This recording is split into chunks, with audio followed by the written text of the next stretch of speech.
Buona serata a tutti, in diretta qui da Milano. Sono appena atterrato, insomma, un'ora e mezza fa dalla mia trasferta esattamente a Budapest e anche a Vienna per il calcio on the road. Oggi mi trovo qui insieme a Luca Zanda, è un caro piacere naturalmente ritrovarti. Ciao Luca. Ciao Renato, buonasera, ciao. Allora, facciamo un po' il punto della situazione per quanto riguarda il campionato di Serie A. Luca, tu lo hai seguito attentamente, hai seguito spessissimo anche il Cagliari, soprattutto qui nelle trasferte del nord, ma anche in Sardegna, l'hai seguito anche nell'ultima partita persa in casa, purtroppo dei rossoblù, contro l'Udinese per 2-1, ma ormai la salvezza era acquisita. Fai il punto un po' della situazione sul campionato del Cagliari.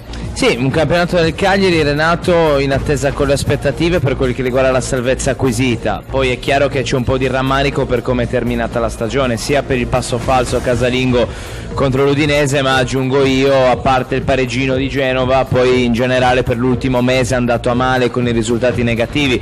Penso alle sconfitte con Lazio e Napoli, seppur rocambolesche. È un Cagliari che chiude a 41, un Cagliari che si salva, virtualmente salvo da diverso tempo, ma come dicevamo poc'anzi con un finale turbolento. Adesso, Renato, è il tempo delle riflessioni, bisogna riflettere su come costruire ed intervenire sulla squadra del futuro, perché il Cagliari, secondo me, nell'anno del centenario deve assolutamente ambire a una posizione più ragguardevole di classifica. Intanto la società ha confermato per altre, credo un triennio, il tecnico Maranna.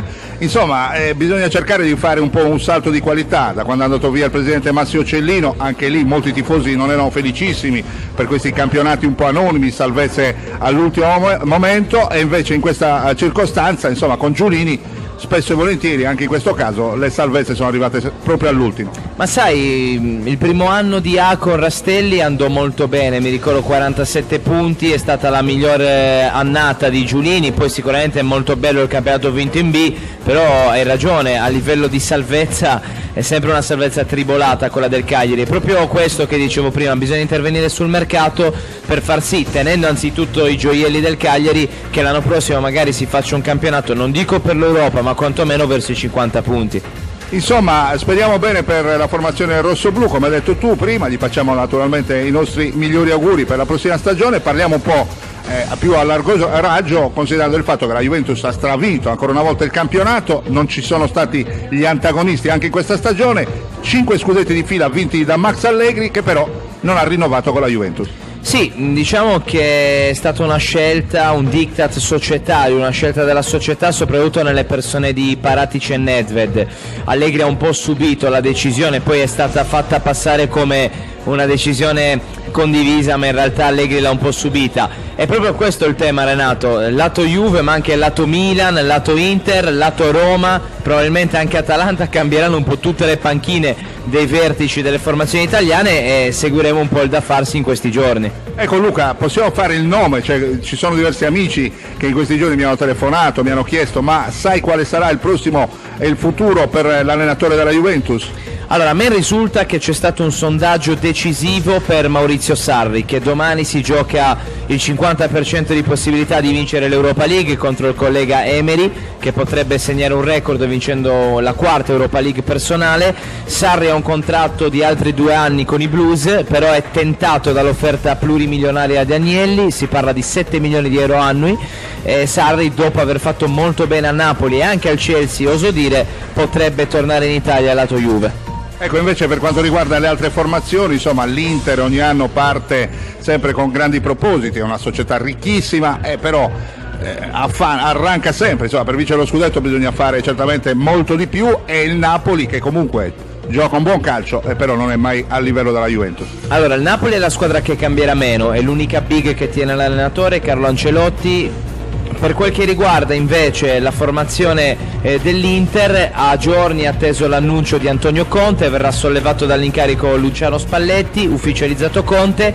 Attenzione all'Inter, che secondo me sarà l'anti-Juve, perché da quest'anno non c'è più il fair play finanziario a limitare l'Inter, e quindi la capacità di spesa di un colosso come Suning sarà notevole. Ecco Luca, parliamo invece anche del Milan, finita l'era Berlusconi, insomma adesso ci sono altri dirigenti, anche in questo caso sempre stiamo parlando di una società molto importante. Quando tornerà ad essere un grande Milan? Vediamo quest'anno se si riuscirà a battere un colpo. Intanto è notizia di questo pomeriggio, ufficiali le dimissioni di Gattuso e Leonardo, quindi si cambia non solo la guida tecnica ma anche a livello societario. Secondo me il Milan deve andare per gradi, puntare al quarto posto nella prossima stagione, che però deve ottenere, non può più rinviare l'appuntamento con la Champions e nel giro di 2 o 3 anni tornare competitivo per lo scudetto. Ecco Luca, non possiamo fare a meno di fare gli auguri, un grande in bocca al lupo per il futuro anche al presidente Massimo Cellino, che nel giro di 2 anni ha preso il Brescia sull'orlo del fallimento, lo ha portato in Serie A. Noi sappiamo quali qualità ha questo presidente.